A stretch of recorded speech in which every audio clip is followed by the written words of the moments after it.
What is up, guys? Welcome to the channel. This is NFT Scout reporting for duty. I am super pumped to bring to you guys the first video on the channel. I am extremely excited to talk about today's topic, which is Decentraland, which is one of my favorite topics probably in this whole entire space because it brings together two really beautiful concepts, which is the metaverse and the concept of digital real estate. Okay, so without further ado, let's go ahead and take a deep dive into this. Okay.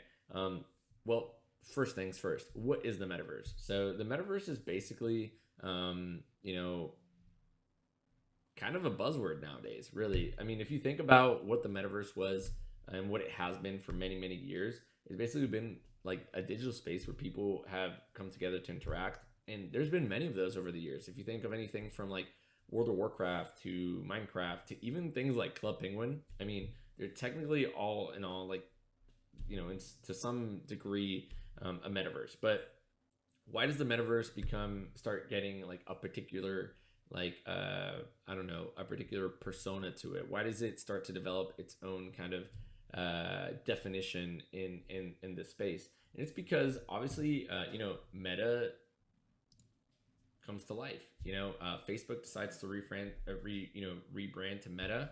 And if you've ever seen Mark Zuckerberg's keynote speech about Meta and the future of the metaverse, it's an incredibly compelling picture of what the metaverse is, what interactions will be like in the future, and what they're trying to build as far as how people will be able to interact with digital currencies like cryptos, as well as digital assets like NFTs in this space through virtual reality and technologies like it.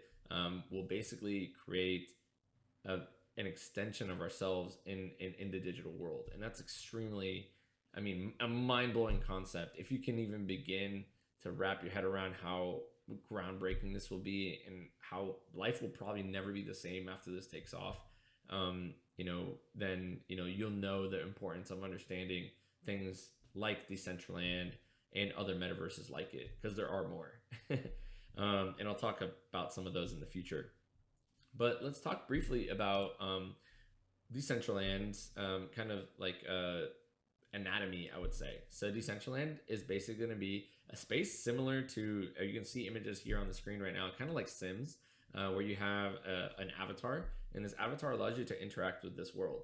So one of the things that is highly differentiated, one of the biggest differences, I would say, between what Mark Zuckerberg defines as the ideal metaverse and what Decentraland is that Decentraland doesn't have virtual reality capabilities. You can't put on an Oculus and have some handhelds and interact with the space. However, we did see a video that went viral recently that showed that is under development at Decentraland, and that's going to bring it to a whole new level where people can interact with this from a virtual reality point of view. Because at this moment, you can only really walk around using your keyboard and mouse.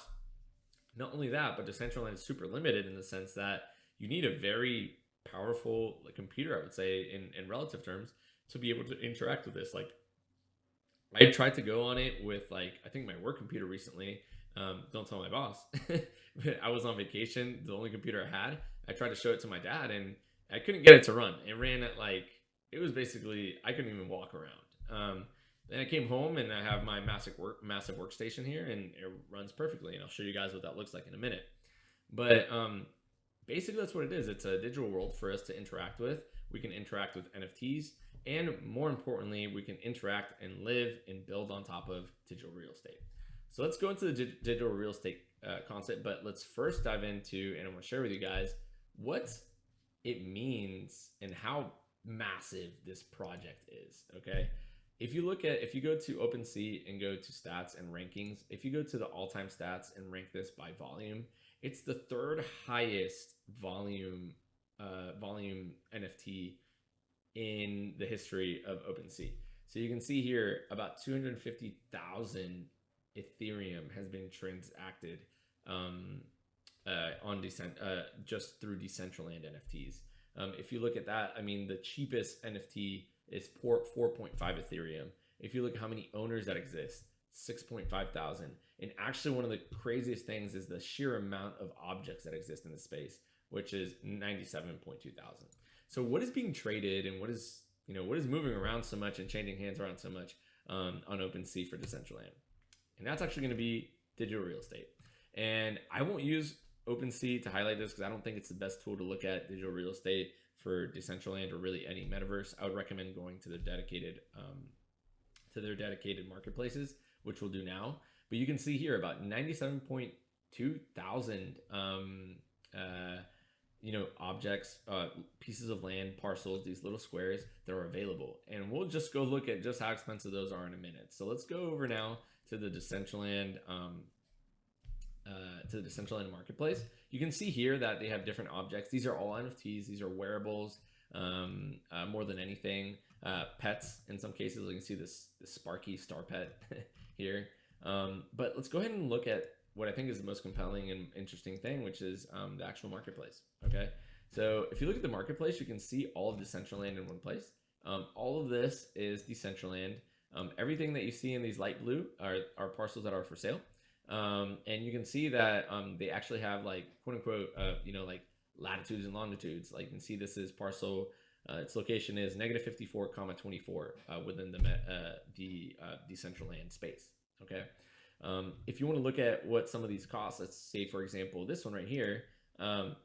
This is a ridiculous price, but I mean that's what I'm here for, is to share this with you guys. Somebody's trying to sell this for 100,000 mana. And if we look at what mana is worth today, it's $2.85. This is something that is worth around, they're trying to charge you $285,000 for this little tiny piece of space, right?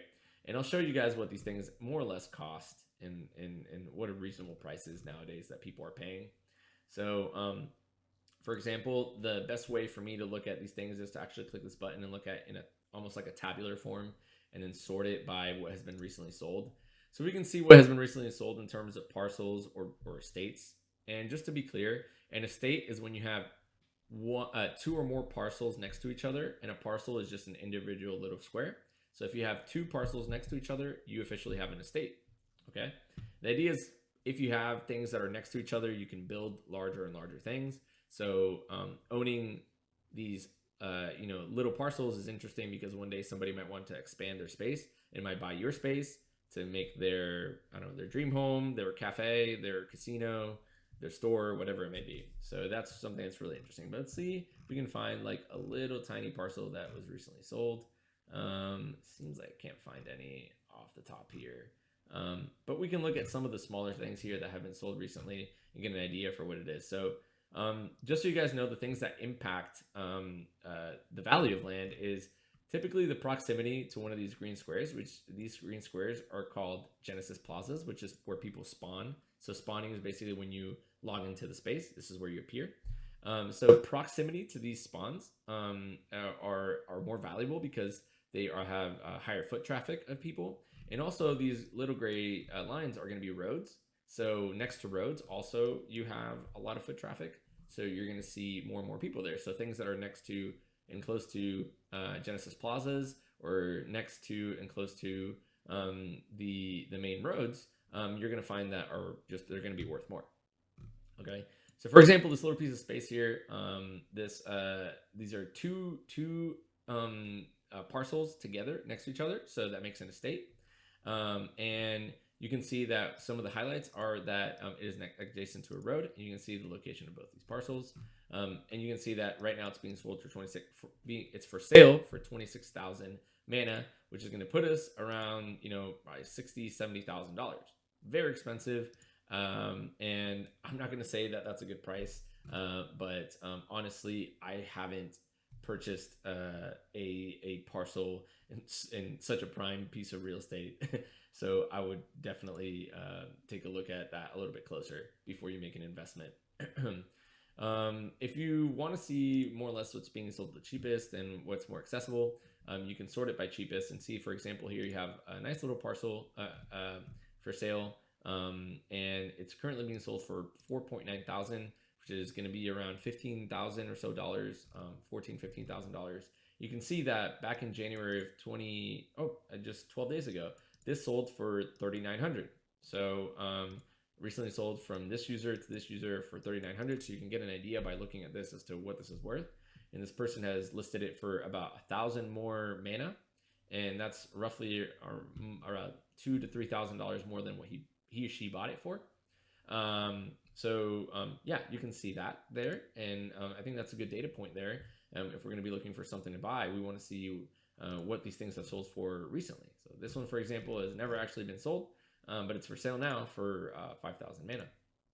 And we could sit here all day, for example, seeing what these transactions have gone for. Here are some bids on this particular parcel. Somebody bid 1,000, somebody else bid 4,000 against the current price is about 5,000. So I think that's one way to look at the marketplace for land, and the price of this land ebbs and flows. But if there's something that's true about it, it's that in the macro level, at the month to month, year to year, it's been going up significantly. So the fact that there's a limited amount of land is really a motivating factor behind driving these prices up. Now you may be asking yourself, it's like, why do these prices keep going up? Why couldn't somebody just create more parcels and then they'd be worth less, or people would have more accessibility? Well, Decentraland is actually a user-driven and voted community. So basically, depending on the land that you own, you have voting rights in the community, and that's going to eventually that's essentially what dictates how the project moves along.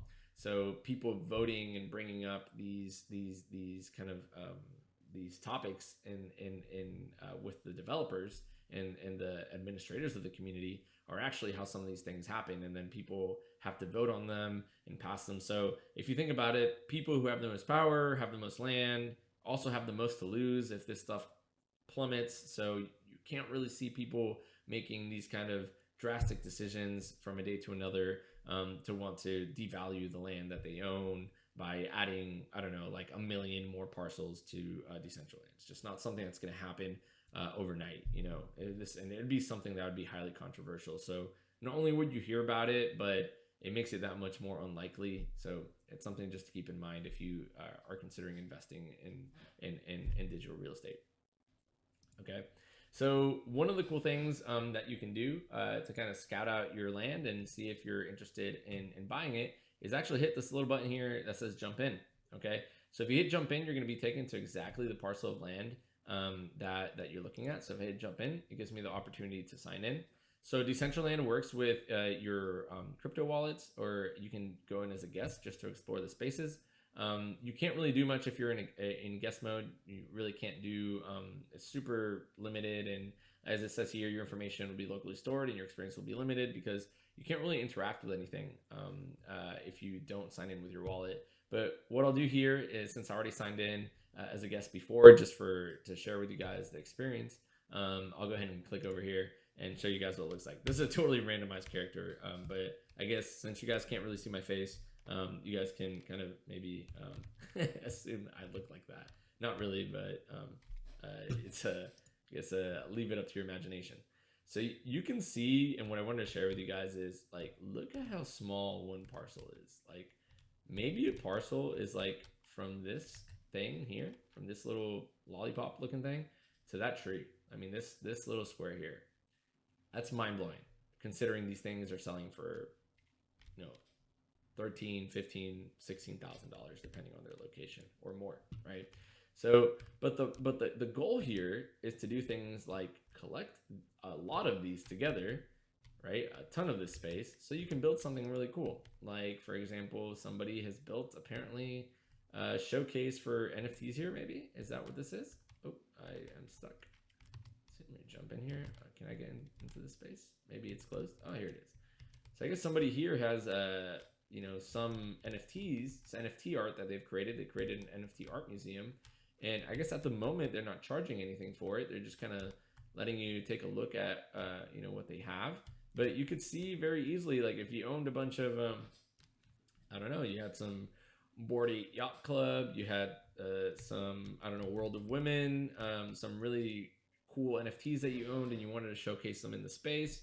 I mean, that would be really cool. And you could charge people for coming in. And, just like anything, people will pay what they think is a fair price, and you can monetize your space that way. But I mean, it's kind of easy to see here that, the sky's the limit with what you can build and how you can monetize these things, and etc. Okay. So I'm having a little bit of time walking around. Sorry, I hope I didn't make you guys too dizzy there.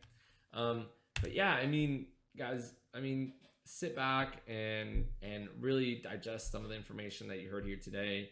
Go create your Decentraland account and start exploring the space. It's completely free to start, even if you connect your MetaMask wallet. I might do a video in the future if you guys request it in the comments as to how to do that. But yeah, just explore the space. Kind of start to fathom all the opportunities that there are commercially to monetize digital real estate just like you do in the real world.